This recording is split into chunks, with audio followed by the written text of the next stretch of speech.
Welcome back to the Pull the Chair podcast brought to you by the Grid Network. I am your host, Paris Brown, with my two co hosts, Tyler Reddington and Dylan Lima. How are you guys doing this week? How's you guys' weekend? Great weekend, man. Great weekend. I saw some really good basketball yesterday with the Celtics, Lakers, and the Rockets, Knicks this weekend. Some good games. How was your weekend? My weekend was pretty good, all things considered. I mean, yeah, I'm definitely excited for the season to get back into gear. I mean, it's been crazy up here as far as snow has been. Like we've had a crazy blizzard, over a foot of snow where I am at. So, Really? yeah, it's not been. I shoveled That's what four I'm hours hearing. today. See, I haven't got. What?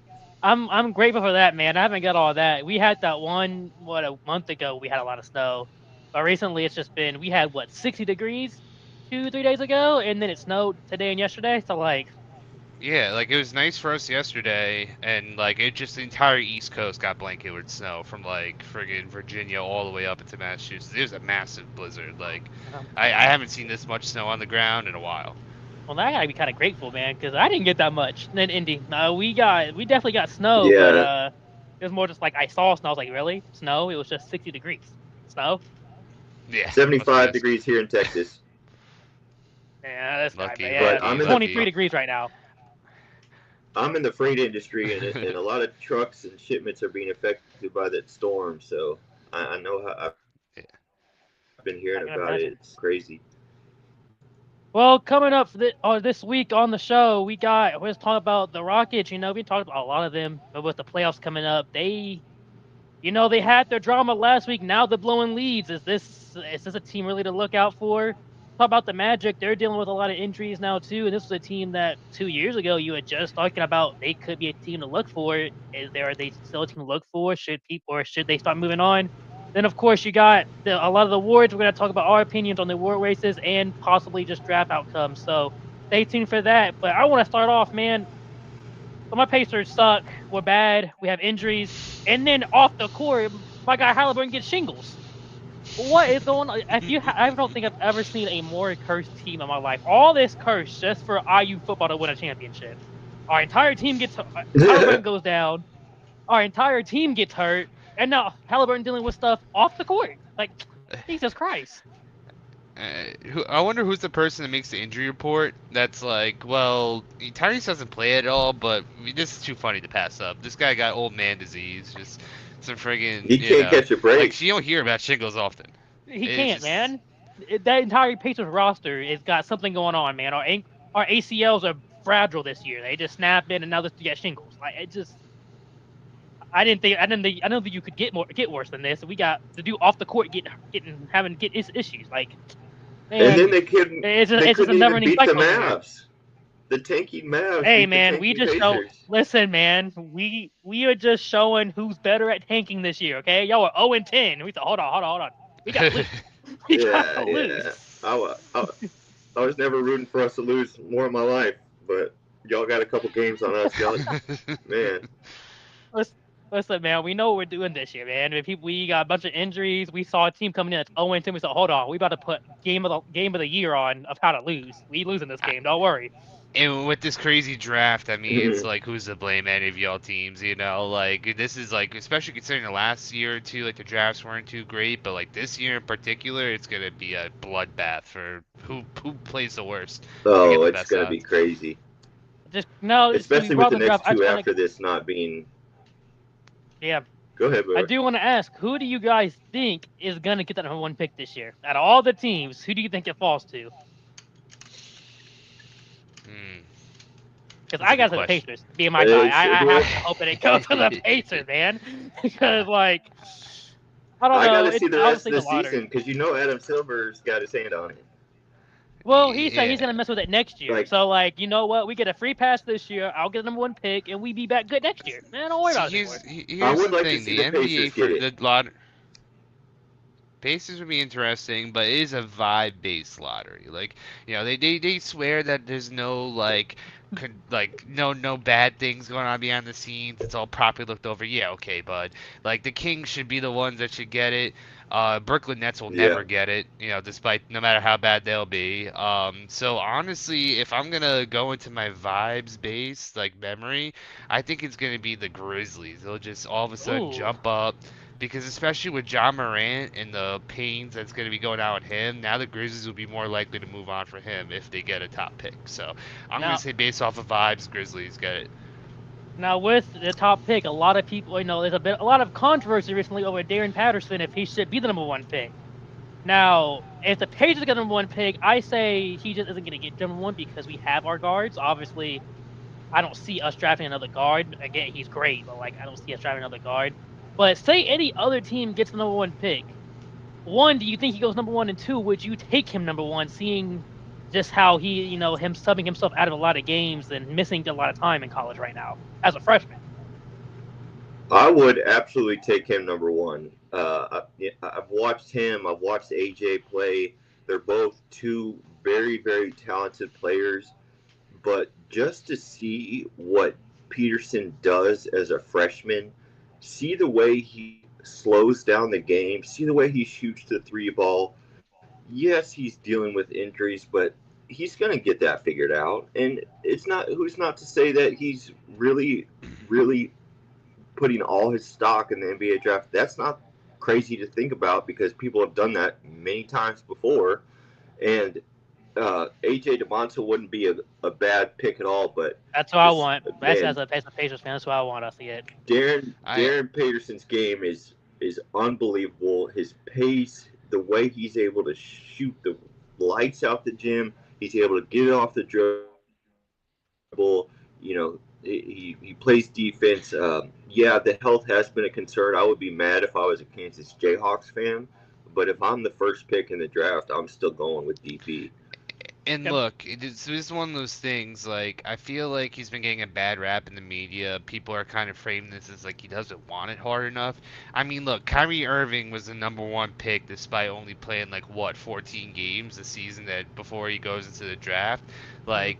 People just see talent and they're going to draft right. If Patterson really didn't want to play, he would just sit out. It's very obvious that he's dealing with injuries, and I think that's the problem, where it's you're already dealing with injuries. Are you willing to gamble on someone that may have more and more of these injuries down the line if he never gets this figured out? I think that's more of the question do you want to pose. I do think the Bansta is definitely a very solid pick that if it's not Patterson, but I think those are the 2 guys that I think are above everyone else in my opinion. The Bansta's definitely the guy I'm looking for. And Paolo Banchero also dealt with some severe cramping issues when he was at Duke. He used to have to drink so many fluids and take fluids in the first half of games, and he came on to be the number 1 pick. Now, we'll talk more about him later, but it just goes to show that, people do look past these sort of injuries in college. It's not like ACL. It hasn't been anything where it's set him back totally, so we'll see. Well, as a Mavericks fan, you're the other team other than the Pacers, because obviously the Celtics don't got to worry about the draft. So, with this coming up, is there a person you're looking forward to the Mavericks drafting? Because like I said, my guy, I do want us to get Bansa. If we get Cameron Boones or Caleb Wilson, that's fine. But is there a guy you're looking forward to that you guys get?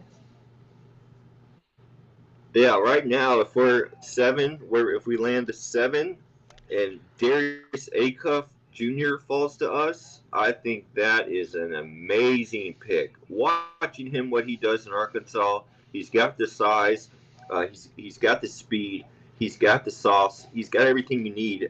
And Kyrie Irving's getting old.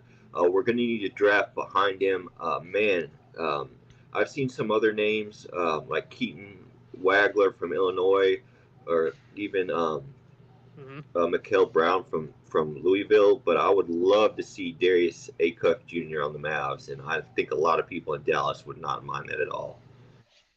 Okay, I like that. I like the list. The Mansa is my guy. I think it's either for me, it's the Mansa or Caleb Wilson. Those are the 2 guys I want. I'm more now that we have Zubac, I'm less worried about a big man just because we have Siakam and we have Zubac.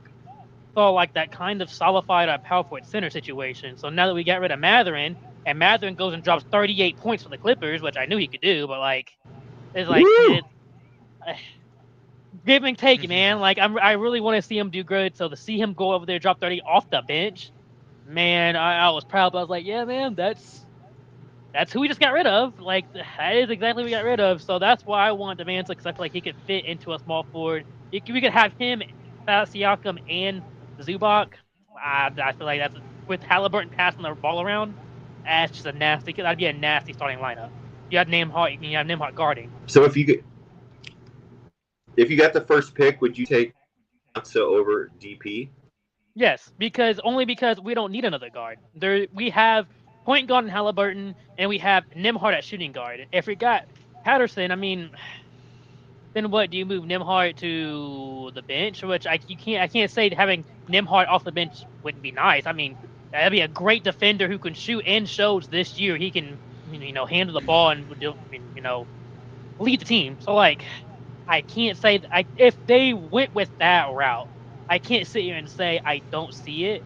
But our starting lineup is already set. I feel like we're just missing a small forward. I don't feel like we need to add another guard there. We already have our guard set.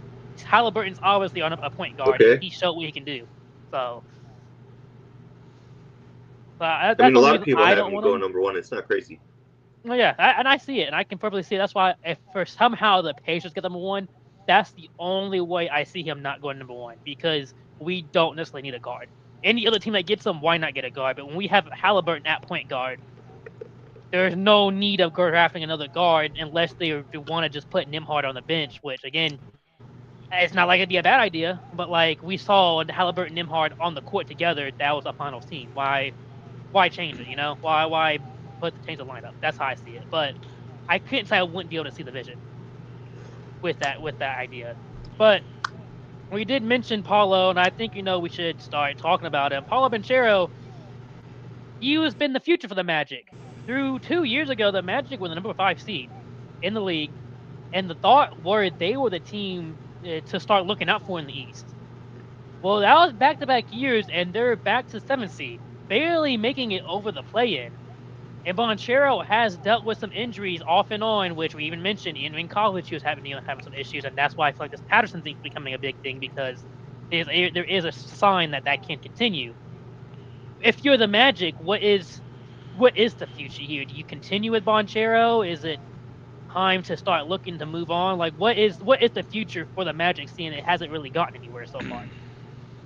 It's definitely tough considering injuries. I mean, let's not forget Franz Wagner just re-aggravated his injury. He has another setback. He's been missing a lot of time. He's been a very crucial part of that team. And like also they kind of went all in with Desmond Bane. I believe they traded a couple picks away to get Desmond Bane plus in their package. So they definitely hitched their wagons to this idea of Banchero being their future, but I do think they're gonna get buyer's remorse. Like, he's still a dude that's capable. Like, he averages 21 points per game, I believe, right now, and like he's still the leader as far as we know.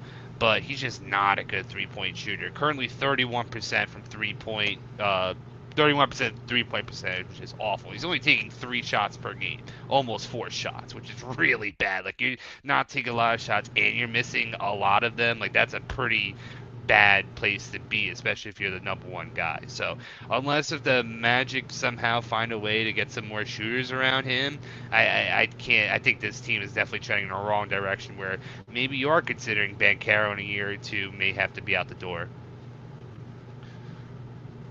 I see that, man. Yeah, I think Jamal Mosley and everybody. Yeah, but I think Jamal Mosley and everybody in that organization was hoping that Paulo takes that next leap, and he just didn't do it.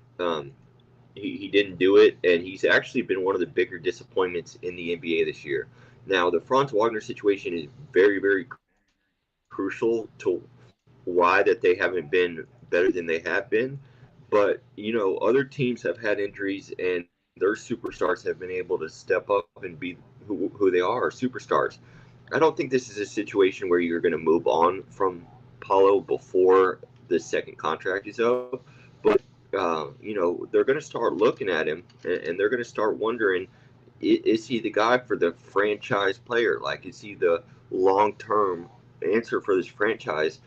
And man, I was expecting Paulo to. I mean, I've seen some really good promise out of Paulo, but he hasn't taken that next step, and he's not getting better. He's not. He's not being that guy that everybody in Orlando needs him to be. Before we start hating too much on Paulo, I will defend him a little bit, man. The 1 year, which was a second in the league, the 2023 year, when he played 80 games. He only missed 2 games that year. It was the year they won 47 games. They were the number 5 seed in the East, and that was the year everybody was looking forward to him. The past 2 years have been the issue because both last year he only played 46 games. This year he's currently at 46 games. So it's the same spot. However, it goes to show when he played, that team was good. That team was fine around him. Now, if they are going to build with them, they definitely need shooters. But I mean, Anthony Black looks good. Jalen Suggs is a great defender. They got Desmond Bane. Desmond Bane can shoot. I feel like they did give a lot for Desmond Bane, but that is a good shooter. Franz Wagner, you can't help that he's getting injured now. I think they are building a team around them because around him you have to get shooters. I think you give it some more years because again, 2 years ago, they were the team we were looking forward to. Now 2 years past, he's still with injuries. He's still a very young player. If he can turn it around, and see these 2 years are his only 2 injured years, and he starts being healthy, man's only 23. So let him get back to the 70, 80 games. He is statistically every year getting better. Anyway, he's playing less games, his stats are better. So if he can just stay healthy, it's worth it. I'm gonna have to push back because especially last year, right? Last year he played the exact amount of games. So he has 46 games played this year. He played 46 games all of last year. And when he played those 46 games last year, dealing with his injuries, he averaged 25 points per game. He also he was also like way better shooting splits. He was shooting better from 3. I mean, albeit not as good, 32%.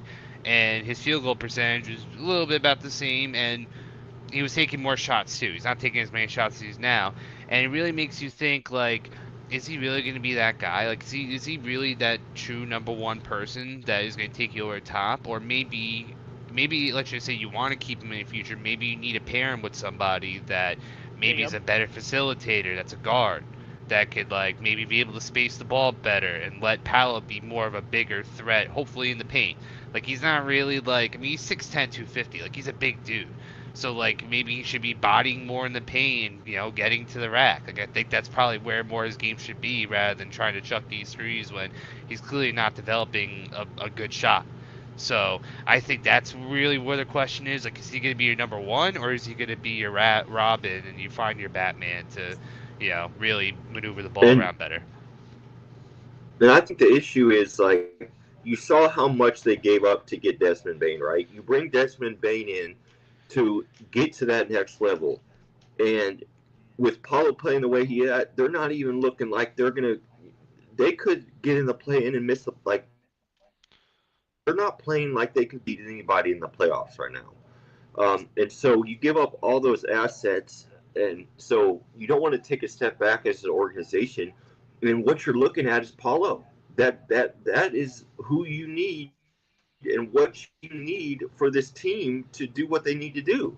And you're just, I'm sure in Orlando they're not happy about what they're seeing, but you know, I know he's still young. He is still young, but they kind of sped up that timeline by giving away a lot of their assets. I mean, you saw what they gave away for Desmond Bane. It was a lot. Yeah. They give it a lot from Desmond Bane, but yeah, I mean, again, dude is only 23. I say you got to give it a couple years because I don't disagree with he might not be a number 1, but he could be a number 2. I could see that. Definitely with him being a bigger man, he's a power forward who can play more of a traditional power forward, but he's not like a center like Jokic or somebody that can just pass the ball around. He's not a great distributor. He can get the ball, he can get a rebound, he can defend, and he gets into that mid range. He can score. But you don't want him being the guy bringing the ball up and stuff. That's not that type of player he is. So when somebody like that, you don't really make him your number 1, but I can easily see him being a number 2. So all they need is a number 1 around him. And I mean, that's not crazy to get. It really just, for him, it's health. He just has to stay healthy because again, his 1 year he was healthy all season. They were the team to look out for, and we just haven't seen it yet. But at 23, you can't give up on it yet. Yeah, and I mean Desmond Bain especially, like I think that's what the Magic saw, and what they thought was like maybe Desmond Bain could be like that guard that could be like the supporting case for Banchero to like kind of push him to the next level, but I don't think Desmond Bain's that guy, man. Like he's definitely a scorer. Don't get me He's a wrong. shooting guard. He's He can shoot. he's a he, yeah, he's a shooting guard. I mean, he's like he's definitely there to spread the floor. Mhm. But I don't like, which is what they wanted to do. So maybe they're hoping that Anthony Black steps up like down the line, I do believe becomes in him. that true point guard, and I think he's very capable too. But it's definitely gonna take time. Yeah, Jalen he's been Suggs has playing been good. playing good. Jalen Suggs has been pretty good too. Like like Jalen Suggs has been the vet now, pretty much for the Magic for a couple of years now, and he's been showing his presence both on both sides of the ball. So I do think the Pesky on Magic are. defense. Can't. That's Jalen It, Suggs. but, Yeah, it's he's a just pest. 90 feet. it, like I don't know what the Magic are missing. It definitely feels like they're missing something. It feels like they have stepped back since their fifth seed, like 47 win season. Because they're Hmm. not going to have that type of season this year unless they go on a crazy run. So it's like I feel like just putting a magic wand. It's like they really just need a better facilitator. If Black is just not that guy. Yeah, they are definitely missing. That's what they're missing. It's just somebody who can distribute the ball. But I mean, again, with Anthony Black, you could definitely see him developing. Again, you have time with Banchero being 23. You have the time for it. It just seems like it's going to be on a much slower scale than we all expected. We saw that 2 years ago, 47 win team 2 years ago. We expected, man, this is the team ready. Now it's like, okay, hold on, we got some years before that team actually is ready over there. And I think it also goes, him being injured, but the East is slowly getting stronger. And the Magic on that year, that was a Celtics year. That year, the Magic were good. It was the Celtics were the East, and then it was kind of the rest of the East. And so they went up there. Now the past 2 years, it's been you've had some teams getting better. Obviously, last year the Celtics were up there, the Knicks were up there, the Cavs were up there, and the Pacers just went through the entire East in the playoffs. This year, the Pistons are there now. The Celtics are always there. The Knicks are still there.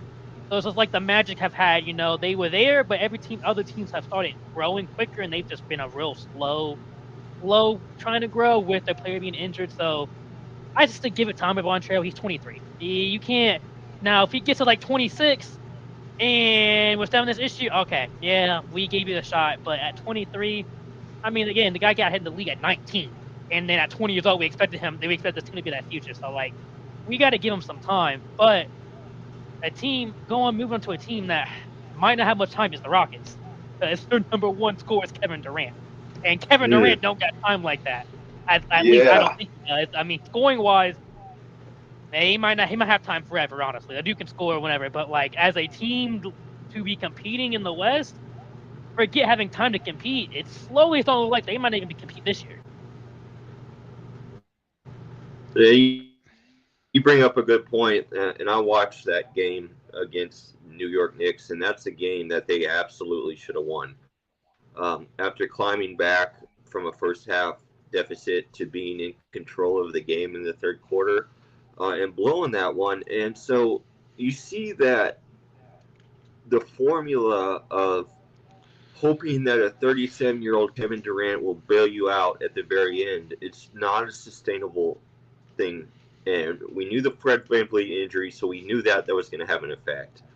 And they do have a really good half court defense, and they get out in transition. But come playoffs, when the game slows down, I really worry about them putting so much of the onus because they're already doing it right now.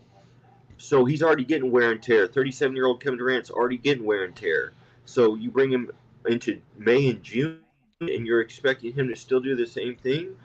uh, I really have a lot of apprehension towards the Rockets and what they're doing. And I think Ime Udoka is a great coach. I think he has a good vision for them. I think he's got some of the right cats around. But Alperen Sengun, he's a good player. I don't see him being the guy that's unstoppable in the playoffs, and it's just it's going to put too much of the onus on 37-year-old Kevin Durant.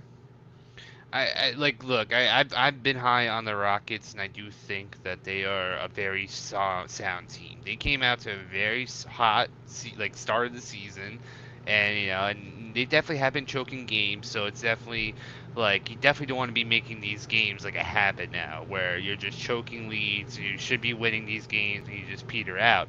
And I mean, especially with the whole Kevin Durant with like the whole burner thing, I know that's definitely messing up the locker room.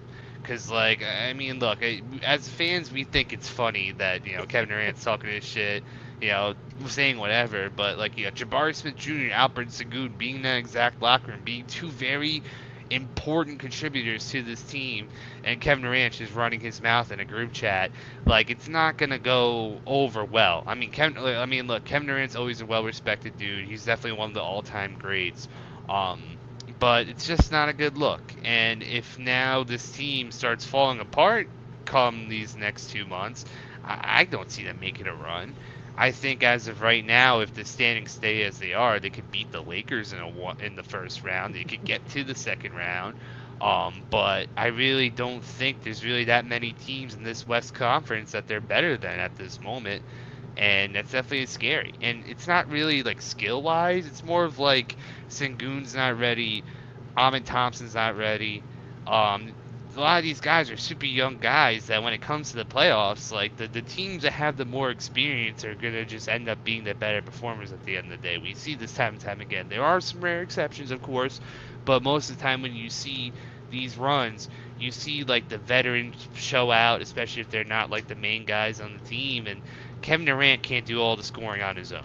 Plain simple. And like you can lean on him as much as you can, but we've seen time and time again when he's the main guy, they besides the Warriors, it's the only time he's won anything. And of course they had historically great teams. So it's definitely a tough scene out there. As of right now, I'm definitely much lower on the Rockets than what I was before. See, I was really high on the Rockets. Funny enough, the Rockets, once they got Kevin Durant, and I saw that starting lineup of Amin Thompson and Kevin Durant and Jabari Smith and Alperen Sengun, I was really high on them. I kind of had a feeling that this team could be the team after they come out of the West. I was like, it's going to be them. They can easily compete with the Thunder. I think the issue is, one, as you said, it's a lot of young players. They're very young. Kevin Durant obviously is the veteran, but there's a lot of young players. But two, and funny enough, it's kind of what we mentioned with the Magic. There is no distributor of the ball. The point guard to start games is Amin Thompson. Amin Thompson is a shooting guard, and his issue, he's a shooting guard who can't shoot, which is funny enough. He has no three-point shot. But, I mean, he's freaky athletic. He's got great defense, but he can't shoot. But he's also not a point guard, so he's not a distributor of the ball either. So that kind of really sets you back at point guard. Kevin Durant's not a distributor. That dude can score. He can get rebounds. Sengun's the guy. Sengun's the guy, and he's not ready to be that guy yet. Sengun is their leading assister. And on a game. That's just, he's not Nikola Jokic. That's not how we want to win. Yeah. Good. And when it's a game where you hold Jalen Brunson to 2 points in the first half and nearly shut him out for the whole game, that's a game that when you're up 13, you absolutely have to win. And I don't care if it's regular season or not. This is the time where you start molding into that team. I don't care. Jalen Brunson's a bub. I don't like Jalen Brunson. I feel you. Coming from an Indiana Pacers fan, I expect you to say that. But, he usually has more than what he did. But Amin Thompson, that's the game that the Rockets need to win. Hands down. Straight up. That's exactly why I thought I was so high on the Rockets. Having somebody like Amin Thompson on the court, I'm thinking in the West, okay, you get Amin Thompson versus Shai. I can't think of a much better person I want on Shai in a series. But again, then you put him at point guard, can't distribute, and he can't shoot. It's like, okay, well, that's a big liability on offense right there. And again, our leading assister is a very young center. Other than Nikola Jokic, you don't want your leading assist person on your team to be a center. You just don't. That's not a winning formula. Jokic you're never going to see somebody like that ever again, most likely. So, other than him, your center shouldn't be your guy leading the team in assists. And he's very young. That's just not going to win. So, in that formula, I think the Rockets kind of hit a spot where they can't get much higher. Again, I do think they probably would beat the Lakers in the West in a series. If it comes down to it, they probably could beat a Suns in the series. But, I mean, a Thunder, Spurs, a Nuggets, even a Timberwolves, they're not beating those teams in the West. They're just not. They're not yet. They're not ready. And the problem is, Kevin Durant, you only got so many years with Kevin Durant. And then after this, you didn't want Kevin Durant on the team anymore because that's a big thing to talk about in the offseason once they finally lose in the playoffs. Do we keep Kevin Durant? Do we let go of Jabari Smith, which I could see happening to get a point guard? Is it getting rid of Jabari Smith? Or maybe they give it to Kevin Durant to get a point guard, but like they're gonna have to do something because their team is almost there, but like they have an aging Kevin Durant who isn't gonna grow with these players who would need time to grow. So it's gonna have to be something. Yeah. He's good for 20 points a game still. He's a certified bucket, but it's the style of play and what you're asking him to do, and it's just not a formula for a playoff type win. They're not going to do what they're going to do beyond points a game. Man, I know we're talking a lot about the Rockets, just their playoff issues, but the last team in the West, really, the Lakers. The Lakers just kind of got embarrassed by the Celtics. I'm sure you really love watching that game. Are the Lakers gonna be able to beat anybody in the playoffs this year? Granted, they are the number 5 seed still, but like, you see a series they could win at all? I really don't. It's really like this Laker team is just looking worse and worse by the day. And we've seen it. Like, look, Luka no doubt is the offensive engine of this team. Like, and obviously LeBron when he's ready to play and he plays, he's still damn good. But like, man, we're really starting to grasp at straws. Like, obviously Austin Reeves is definitely someone that they're gonna have to rely on a lot coming down the stretch. But especially with him coming back from injury and being out for a long time, like it's gonna take him a while to get up to speed of where he was before. But then you really start looking to the weaves of this team. Like, do you trust DeAndre Ayton as your starting big? Jackson Hayes, I'm sorry, Jackson Hayes is not good. Marcus Smart, he's washed. Rui Hachimura, he's fine, but he's just mid. Like, he's just not good. And like this bench only gets worse and worse the more I look at that team. Like, I just want to puke. Like, I just want to push them away. Because honestly, it's like the Lakers are even lucky in the first place to even get Luka. And then at the same time, like this is just one of those things where they don't have anything. They really have to rely on Luka. So how far is Luka gonna take this team? And I don't think he's gonna be able to do that. Not when Peyton Pritchard is dropping a 30-piece on his head, dribbling through his legs, doing step back threes. Like, it's one thing, right? If you had the Jaylen Brown and he was just absolutely dominating, which he was. He still had a solid game of his own. But when you have Payne Pritchard dotting your star guy in between the eyes, like he's not even driving by him, and like he doesn't have to. He's just sniping. He's just friggin' going deep like a Trae Young, and just friggin' and Luka can't do anything. He looks like a traffic cone out there. So if that's what you're relying on to bring you to the promised land, I'm sorry, you need more. Plain and simple. So Tyler, as a Luka fan, how far can Luka take them? Well, I've single-handedly had front row to watch him do what he's done and take a mediocre team to the NBA Finals. And I've watched him take an even less mediocre team to the Western Conference Finals. And so I don't think it's about that anymore, though. Like, I think, like, in today's game, you have to have, the Lakers have too many holes, and I will say Luka's defense doesn't help, but I don't think the way this roster is constructed, I don't think they did enough at the deadline. They brought on Luke Kennard. I just think, and again, we're talking about LeBron James, who arguably, many people's best player ever, but I think that in the playoffs, this is another formula for success. I do think DeAndre Ayton is a big hole in that roster come playoff time. I do think some of these mid-tier guys, they're not deep. The Lakers are not a deep team, and you have to be deep in the playoffs. And you saw what Minnesota was able to do them based on their speed and youth. And they're going to have to do that. They're going to have to match up with somebody just like that again. And so I don't, man, and I want to see Luka do good. I want to see, but it doesn't look good for down there in LA. And Well, look, Tyler, that finals run Mavericks team, just looking back at them, I would much rather have that Mavericks team than this current Lakers roster.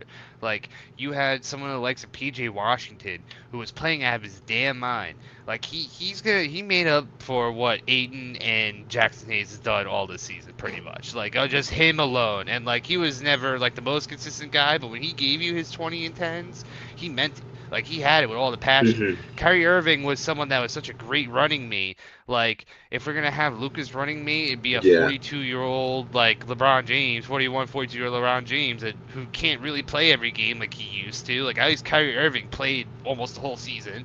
He played through the finals. Like, he friggin' was there all the time. You had dudes with the likes of Daniel Gafford and friggin' Derek Lively as your bigs who were Derek Lively, spectacular, yes, sir. spectacular around the rim. So like. And like, they had their friggin' Tim Hardaway Juniors on the bench. They had their Seth Curry on the bench when they needed some shooting. When the stars aren't on. You don't see any of that on this Lakers team. There's none of that. Like, obviously Luka was the main guy, but comparing that finals run Mavericks team to this year's Lakers team, this Lakers team is abysmal. It's amazing they have the record they have now. Because Luka's out here dropping 50 points. Yeah, it really at the start is. of the season. He was out here dropping 50 points, 15 assists at the end of the year, and it was like, oh man, the Lakers team is good. Now that he's back to earth, dropping just 33 points a game, this seems like, Oh, man. whoa, that you're not dropping 50 anymore. I don't know what you want us to do, but that really gives the question: what do you even do as a Laker? As a GM, as a Lakers, like, you kind of just have to. Just look at this team, you kind of just blow this team up. There's nothing there. You got Luka. Obviously, you got Luka. You got Austin Reeves. I would be okay if they keep Austin Reeves. I would only say get rid of Austin Reeves because they might be able to get something out of Austin Reeves because you're not getting anything for the rest of these players. But even if they keep Luka and Austin Reeves, I mean, that generally is the team. That's it. It's the team. So, like, the problem is they're actually It doesn't good look like enough to LeBron James. Good. Yeah, he might not even be back next year. So you take that money off the books, but you still got a lot of work to do to build that team around Luka and Austin Reeves. I do think those are two pieces that you obviously want to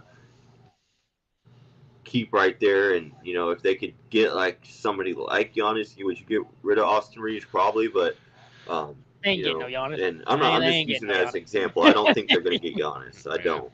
But I'm just They only saying have somebody trade of that pieces. tier.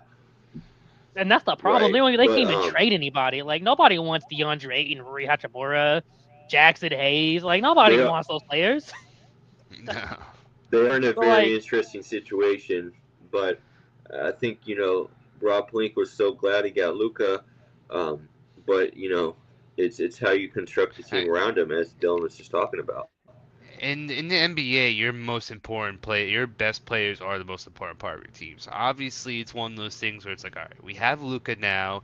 He's definitely in his peak prime. Where as long as we keep him happy, now it's time to really start constructing. Like, now, this was really the first full year of them having Luka. And, obviously, I feel like LeBron still has the Lakers in hostage because you can't give up the ticket revenue. You can't give up the jerseys. Like, if LeBron wants to come back, they're going to say yes. They're not going to say no to LeBron. It's like kissing the ring to the mob, the godfather of the mob, It's like you're pretty much doing that with LeBron. Like, you can't say no to him.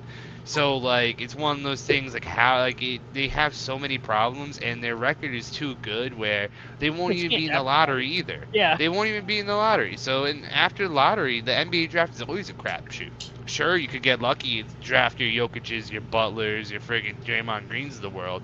But, like, if I'm pulling Draymond Green as, like, a second-round pick, like, late first-round pick kind of guy, there's really not that many picks in the first place. So, Giannis was a mid-teens pick. Like, and so it's just like it's so hard to find those stars after the lottery. So they're in a really bad spot, all in all. Luka will never be in the lottery, man. He's too good to have a team in the lottery. And that's kind of like your give and take with Luka, man. If you have Luka on the team, they're not going to be bad enough to be in the lottery. but then you got a team like the Lakers, like, well, now we got to hope. The record's not bad. It's not the fact that they had a really good start to the season. But it's will they be able to hang with these guys in the playoffs who's going to be deep, athletic, and present so many problems defensively for the Los Angeles Lakers? That's the question. And to wrap this show up, we gotta get into our predictions for the awards this year. And man, I feel this is where we might get into some controversy. Definitely when we get towards this MVP race, which we will definitely save that for last. So I will start off, which I feel like isn't as controversial, Coach of the Year. I'm guessing. I would say honestly, I feel like the number one pick probably is the Pistons. I might give it to the Spurs just because it came up so quickly. But obviously, I mean the Pistons are number one team in the East. They damn near as good as the Thunder. So like you can't really not give it to the Pistons head coach. I feel like. See, I mean, look, Yeah, also another thing too, it's like considering how good this Thunder team is too, like you can't take Dagonaut completely out of this as well. Like Yeah. just having the best record all in all in the NBA, like typically those are the things you look at. And considering like the Thunder started the season, so like they were on pace to beat the Warriors all-time Yeah. winning record, you know, for a season. So like that definitely goes for something. It's not the sexiest pick, of course, but I think Mark Dagonaut's definitely in that running as well for Coach of the Year. yeah, I like JB Bickerstaff out of Detroit. I just like how he coaches those players. I like how he has those guys fighting, and just to see what they're able to do in Detroit. Yeah, I just think the Man, way they out his there fighting people, man. players respond to him, and they never take a game off. They're so physical. I always look at how do players play around somebody. How do they respond to somebody in leadership, and the way the Pistons responded JB Bickerstaff makes me think that he deserves to be Coach of the Year. I could think agree he's with gonna that. win it. I think he's gonna win it, but I want to mention obviously this guy is not gonna win it. There's no way he wins it. But I like, don't know. I feel like the oh, Pistons are like the darlings right now. I feel well, like they no, I'm not may just saying. give it to, I, you know, I do think Bickerstaff. the Pistons are making. I'm putting a pick that I don't think. Obviously, I think they won't. This team won't get it. But like, I just got to mention. What about the Charlotte Hornets coach, man? That team is just like a full 360 middle of the season. Now they out here winning games, fighting with the best team in the East. Like obviously They, they're not going to be in conversation for it, but like he's doing something down there. If they it, if they had most improved coach, then that might be him because he definitely has done really well with the Charlotte team, and it has them playing hard and well too. Don't think he's going to be able to get the Coach of the Year nod, but might as well I, throw I, a. th- I think there's a world where if the Hornets do fly through the play-in and hit like a fifth seed, like where Toronto is right now, I think you could get a good argument in there. But especially where it's like just such a crazy turnaround and with a team like the Hornets that like no one ever expects them to be anything. Like, but like that also requires them to pretty much win out the rest of the season to have that opportunity. If that doesn't happen, then yeah, it's pretty much just a waste. I just I was just thinking about like man, Charlotte just had a completely. They went from just every year you never thought about Charlotte to hold on. This Charlotte team is kind of a good team this year. They're starting to win games. You got LaMelo Ball driving around the city of Charlotte, terrorizing the city, but going out there dropping 37 points, and 3 points a game. So You I should just mean, get a you should just get an award for making Hornets relevant. Just give him a special award. Like good job, you made the Hornets a relevant team for a season. Here's your special award for doing that. they on TV fighting. They fight. He went out there, fought the Pistons. They went on the court and crashed his car. Like, golly, what is going on? Driving another one the next day, a brand new, another $100,000 car. It's crazy. But until this year, Charlotte, you forget Charlotte even has existed as an NBA team. So like, I give credit to him. The team actually looks like they have a group of players that they can Absolutely. watch. And I like Lamelo. I really like Lamelo Ball. Just it does.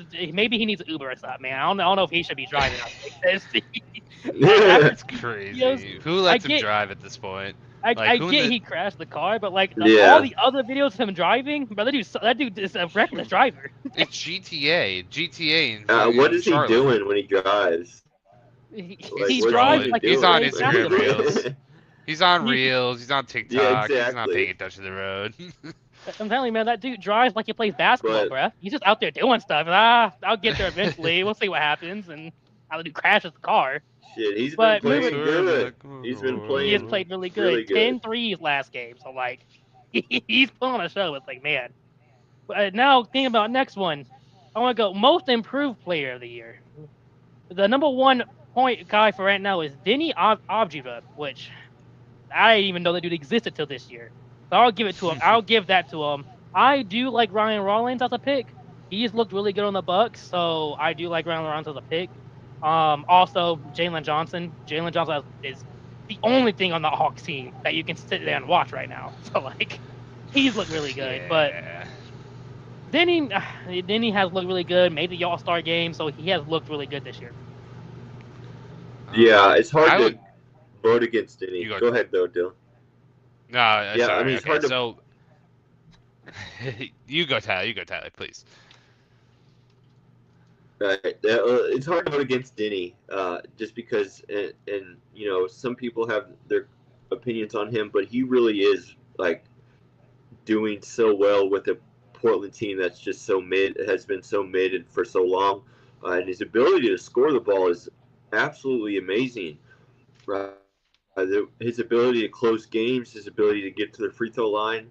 It would be hard to bet against him, but I'd really like the Rollins kid out in Minnesota, and you got to look at Jalen Duren also. And you know, I'm just so high on the Pistons right now, so I'm saying a lot of Pistons guys and players and coaches, but those are three that I would look at.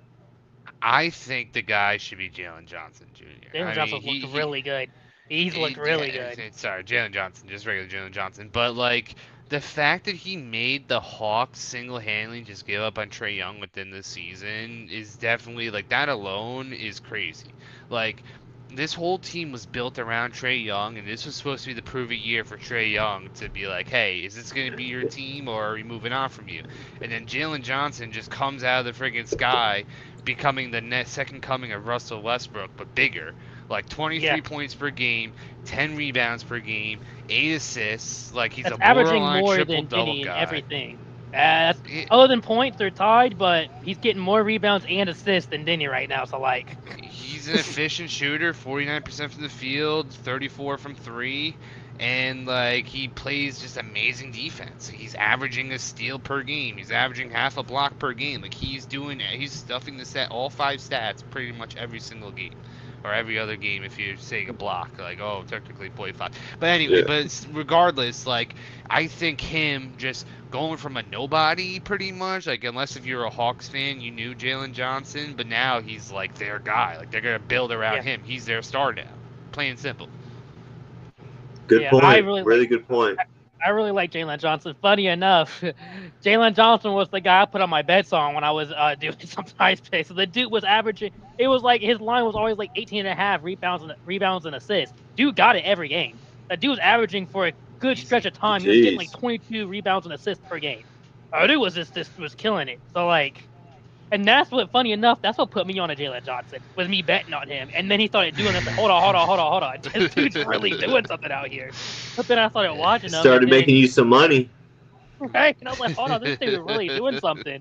And then I watched him against the Pacers, and he decided to not do anything the game. I watched him against the Pacers because, you know, everybody wants to try and lose to the Pacers. You know, we go against them, they got to try the best to lose to us. So, like, okay, guys. But, like, no, Jalen Johnson has looked really good this year. And like I said, he's probably number 1 at the moment, but stat-wise, Jalen Johnson's really got him beat stat-wise. So then he just made the All-Star. So that's what everybody's really looking at, because now people know the name because of the All-Star appearance. But Johnson's there. And I mean, Denny Avdia has a good chance. Like he's made that Trailblazers team like formidable at the very least. And I mean, like, you know, I find a lot of these guys through fantasy. Like Denny Avdia has been steadily improving over the past couple of years, but he's just one of those guys. Like people probably just start understanding like how to even say his name as of late, you know, because it's not an easy name to pronounce. Avdia, like, it's not easy. But like, it's just one of those things where I think you could go back and forth between those two guys where. Everybody else, like Ryan Rollins, I'm not sold on with that Bucks team. I'm not really sold on really anyone else, unless if there's someone that really came back from injury, which I can't think of anyone off the top of my head that came back from devastating injury this season. Like, I do think those are the two possibilities. Now going to 6th man of the year, I do really like Anthony Black as 6th man. I really like Anthony Black as a player. I like Reed Shepherd, Colin Gillespie's had glimpses. I'll say this: he's not sixth man of the year this year, but I'll say he's shown glimpses. He's had stretches on the Suns as a sixth man, as than Devin Booker, their best player on their team, and then for some reason Dylan Brooks wants to start dropping 30 points, but now Dylan Brooks is injured, so that kind of gets rid of that. But Colin Gillespie's had moments, but I do really like Anthony Black as sixth man of the year this year.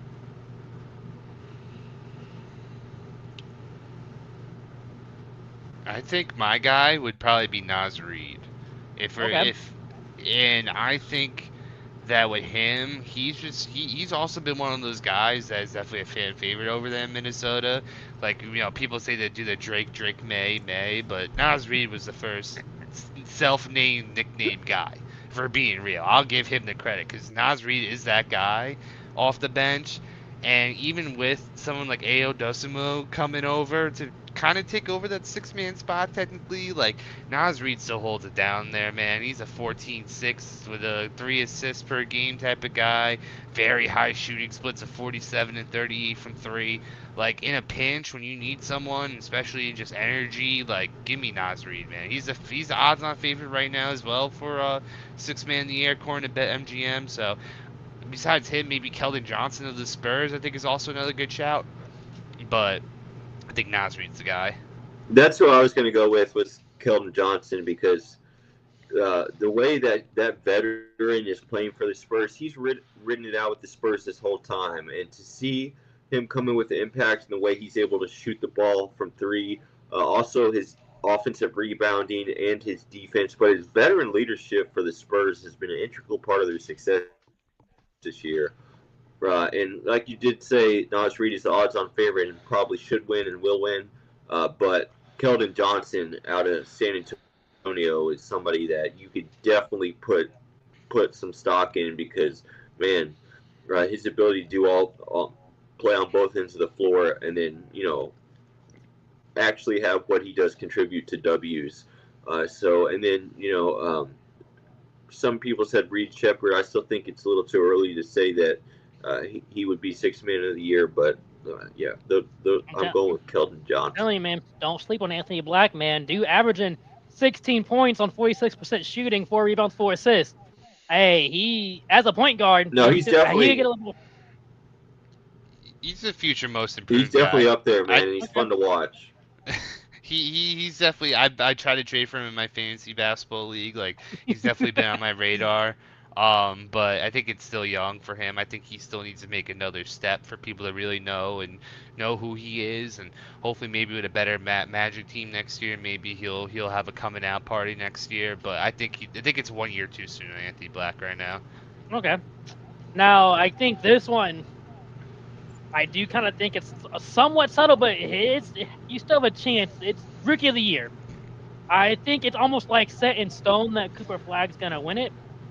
But obviously, you can't sleep on Colin Knuble. Colin Knuble has had an amazing year this year. If it was any of the past, 2-3 years, Colin Knuble probably would be. But Cooper Flagg, I think it's already kind of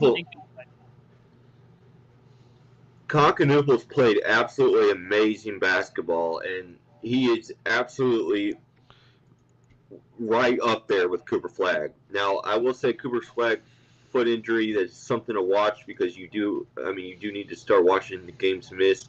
But what Cooper Flagg has been able to do as a rookie on every single end of the floor, every single play, he gives you a chance, and it's so fun to watch. His stats have been, up there with the league's best for the last 20 years, compared next to LeBron James.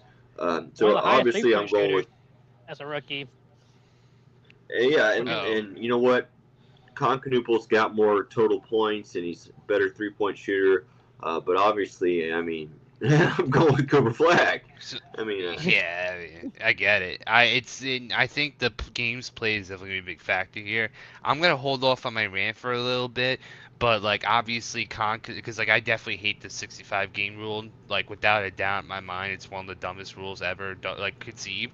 But I do have the side-by-side between Knuble and Flagg because Knuble's played 57 games and Cooper Flagg's 49. So now Cooper Flagg has to play another 16 games through pretty much the end of February through March and April, so you can't really miss much anymore. But as far as like per game, Cooper Flag beats him in all the 5 significant stats. So, but it's like 19 to 20 Cooper for Right. points, 5 to 6 in rebounds, 3 to 4 in assists, steals. Cooper Flag averages a steal, and he averages way more blocks. But Constantinople a way better 3-point shooter. He's a way more efficient guy. Constantinople has a 43% shooting percentage from the 3. That is, he's had. I saw some crazy stat where, he's had like multiple 10-game streaks of shooting over 40% from 3 or something crazy like that for like 10-game streaks, like several times this season already. And like he's just having such a historical season where I do think all in all Cooper Flag would win it. But if he doesn't hit that 65-game threshold, what can you do? It's kind of Knupples. But it's definitely a 2-man race, 2 to 2. Yeah. And that does apply to Rookie of the Year, right? The 65 game does apply to Rookie of the Year. All awards, all NBA, all the post game, all the season awards are all 65-game threshold. Something to watch for sure. Now that goes to Defensive Player of the Year, because right now the odds are Victor Wembanyama wins Defensive Player of the Year, but he misses a good amount of games consistently. After that, the odds are Chet. And then it goes to Rudy Gobert. I swear to God, if Rudy Gobert wins another award. I swear to God, if Rudy Gobert wins another award. Now, like I said, we're talking about hands down. But my God, hands down, Victor Wembanyama. Like that man is a freak. Like absolutely contorts every single shot. If you're shooting from half court, you got to watch out for Victor Wembanyama. And he can only miss 4 games for the rest of the season, though. Yeah, I mean that. Yeah, and he's been able to like play it. Man, this injury thing is really, really putting a damper on things. Yeah. Some coaches come out. The coach for Denver come out and say that somebody like Jokic who has one injury that keeps him out for like 6 weeks, 8 weeks, like people like that. They go to bat for the players saying that shouldn't be the case. But the NBA obviously. Yeah. Sorry, finish your statement. What was about the NBA? No, I'm like, the NBA is obviously like making it a point to put this as the threshold, and seems like they're going to stick with it. So. Yeah, I'm going to go to my rant because this is just abysmal. I mean, I've seen several different media outlets, especially like NBA forward and like agents wise, where it's just like the players that agree to the CBA are ridiculous. I understand this is all to combat tanking and to combat the load management stuff, but now the awards is no longer who's the best player, who has shown to be like dominant anyway. It's who's the healthiest. And it's like now we got to be like, oh well, Luka could have been an MVP candidate, Shea could be an MVP candidate, Jokic could be all of them. Those 3 guys could all potentially miss their All NBAs. They could all miss any kind of potential awards, and I think it's downright unfair. Like looking back at previous MVP winners, like Giannis's back-to-back MVPs, he played 63 games in his second MVP stint. LeBron's first MVP with the friggin' Heat, he played under 65 games. I believe he was at 62 for that one. Yeah, he was 62 for that one. And then we were joking earlier about how Karl Malone only got 49 games in the 98-99 season as an MVP. It really goes to show where it's like, I don't think not playing a certain amount of games should be punished against you. Like, we should remember these players and these seasons for who was the most dominant. Like, someone like a Wembanyama who's averaging how many blocks per game? I gotta friggin' look this up because he is right now averaging 2.7 blocks per game. Leads the whole league. Like, absolutely demolishes people on the. If God forbid you try to float something in the paint, he's there, he's swatting it, but he may not get the depoy. He may not get that recognition. And if he sees Chet Holmgren lift that friggin' depoy award, oh man, look out NBA, because Wembanyama hates friggin' Chet Holmgren, and he watched Chet Holmgren lift the championship in like the under 19s against him too. So like he already has that rivalry. So if he gets to see his depoy get snatched by someone that, in my opinion, undeservingly doesn't shouldn't get it, but just because they played more games, they're gonna give it to him. Like, hopefully the next CBA they freaking get rid of this rule. Yeah. Listen, I mean, Yeah, Victor played with a torn Achilles just so Chet wouldn't have it. when it comes down to it, they always want to say availability is your best ability. And my thing is, somebody who's played 50 games shouldn't be compared to somebody who's played 70, 75, 80 games. You shouldn't compare them to, because that 20, 25 game difference, that's a lot of stats difference-wise. If somebody goes through a bad stretch, that brings their stats down a very good amount. If somebody goes through a good stretch, that can bring their stats above. But like, say you have a Wembanyama who plays, he can only miss 4 more games, so he plays, 50-some games, and Chet goes and plays 75 games, but Wemby averaged more blocks than them. Okay, but Chet had 25 more games of getting maybe a couple less blocks. That's going to bring it down to Wemby's not playing. Now, obviously, nobody's getting close to 3 blocks a game, no matter injury or not. Wemby, that's insane. But that's the thing. We will remember that. We'll always remember he can do that. But if you're only playing a certain amount of games, I honestly feel like, yeah, you shouldn't get the award. You should have to play a certain amount of games to get the award. I actually have no issue with it, just because it's all about wanting people to come to the games. And then what does it look like rewarding somebody who plays only 3/4 of the season, but gets the award of somebody who played all season and just had a little bit lower stats? But I don't think we should punish them either. I think just precedent-wise, like, there was only that one Karl Malone season with the 49 games. I believe it was a lockout season too, nonetheless. Like everyone else for the most part was 60 games or more.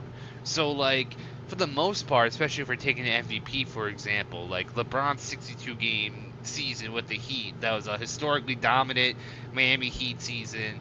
Was it 2011, 2012? He averaged 27, 7 and 6. Like, he and also almost 2 blocks per game. Also, like, you're telling me we would just have to erase that MVP season if we were to, let's just say if we were to retroactively do the awards for those seasons. Like, okay, Giannis doesn't get MVP now. LeBron doesn't get MVP. But like, no, but I don't think that's the case, though. I think because, again, ultimately, like, now we're going to be players, if they're playing injured just because they want to hit these awards that also are big incentives for why they get these maxes and super maxes. Like, I think it's just a little too much. Maybe if you pull it back, like, let's just say it's 55 games to reach the awards, then okay, maybe. Maybe 65 is just a little too strict, in my opinion. It's a little too strict. That's what I think missing 17 games is a little too less, but yeah. I would say if you miss a season, you're done for. You have a 2 months worth of injury, and you still play spectacularly the rest of the season, more dominant than anyone else. I think you still deserve it. If you're sitting out for load management, that's a different story. I mean, I was just looking 70. I think you should it should be like 3/4. You should play at least 3/4 of the season, 75% of the season. 75% of the season, 61 games. So that's a little bit lower, but that's still not too much lower. So I mean, maybe you can drop it to 60, 65 out of 82. You can only miss 17 games. I mean, you missed 2 weeks. We try and take 2 weeks of PTO at work, So like, I see it, I can see it, but like, you have to have a limit somewhere. I think 55 might be a little bit too low, but I think you could do a solid 60. A 60 is just right under 3/4. You can say, okay, I played 74% of the season. All right, that's good.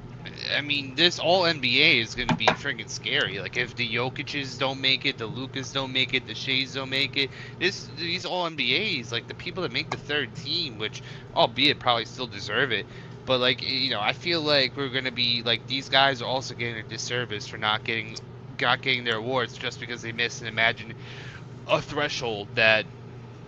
Again, injuries, you can't control injuries at the end of the day. If you have a bad injury and you miss a set amount of period of time, like if you just miss the 65, like if Luka hits 63 games and averages 33 points a game, he should be in the MVP conversation. But considering he can only miss 4 games for the rest of the season, he's not going to do that. It's just not going to happen. Yeah, I mean, Luka can only miss 5 games for the rest of the season. So that goes to show last thing. Who wins MVP?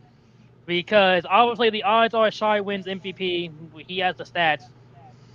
But he can only miss 6 more games, and he's out for around a week right now.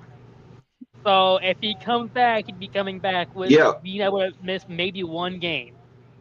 So that really goes to show because yeah. Luka can only miss 5, Wemby can miss 4, and Jokic, I mean, he's basically done. He only missed one more game. So that opens it up. Does Cade win it? Does Jaylen Brown win it? Does Tyrese Maxey win it? Like, And I'm going with Cade Cunningham. Injury or no injuries aside, I think this man, 25, 10, and 6, shooting 40% from the three, and besides that, what he's doing for these Detroit Pistons, you reward that man for what he's doing. He's playing MVP level basketball, has done it all year, and not just on the offensive end. He's also done it on the defensive end. And the way he's leading this team, oh man, I really hope, and I don't think they're going to give it to him, but I want them to give it to him. He deserves to get MVP. Man, Cade Cunningham, I can't say enough about what he's doing for these Detroit Pistons, and he's so much fun to watch.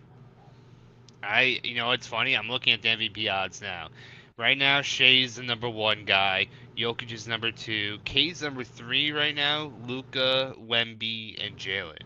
But obviously, ideally, we hope all these players play. But I mean, we keep on saying Shea may miss it, Jokic may miss it, Luka may all miss all awards. So if in considering that, I'm making that assumption that these guys don't hit it. It's likely going to be the Cade. Could it be a Wemby year if he stays healthy? Because he's still on that threshold where maybe he could stay healthy for the rest of the season and make it.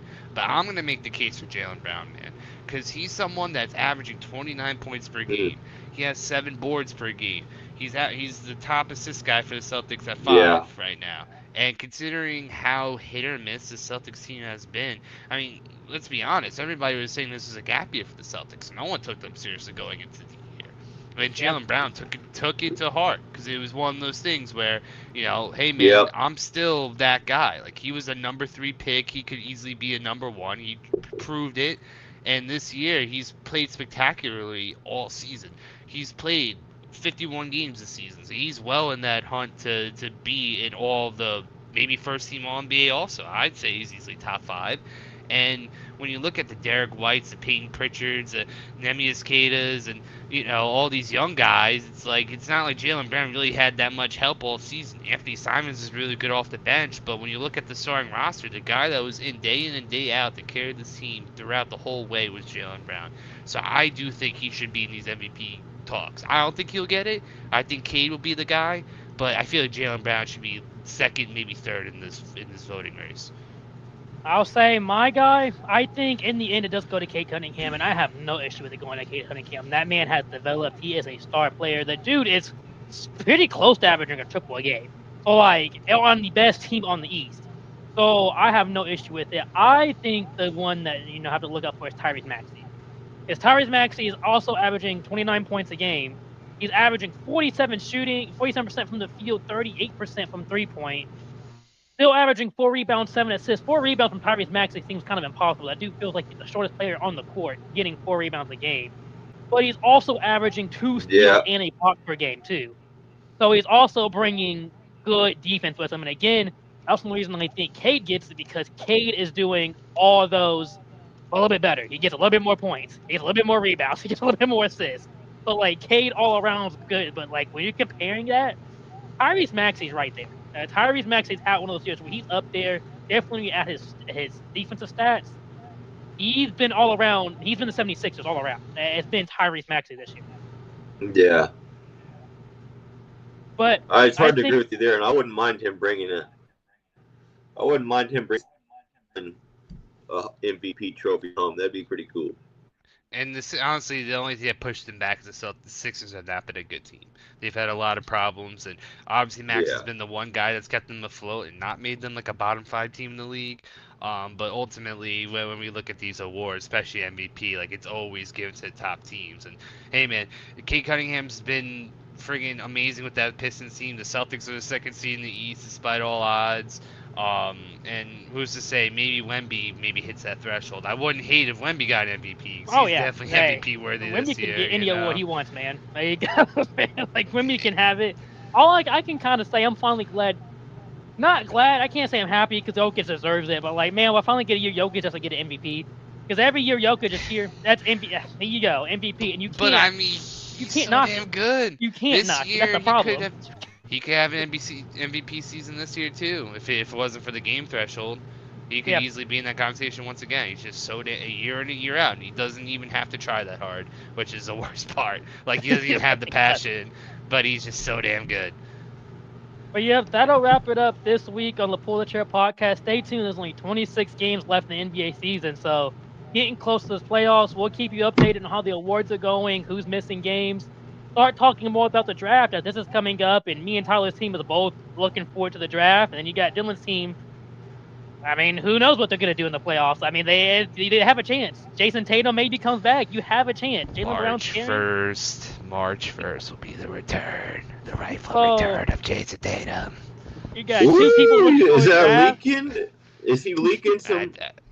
I think so. I think it's the day they pushed back that game in prime time, so I feel like it's gonna be the day. Y'all heard it. You got two people looking forward to the draft. You got one person looking for the playoffs. The East is actually pretty difficult this year. Obviously, you got the Celtics. The Cavs are no joke now, though, with that trade. So we'll keep you updated with those. So stay tuned on the Grit Network for the Pull the Chair podcast Monday nights at 9 o'clock.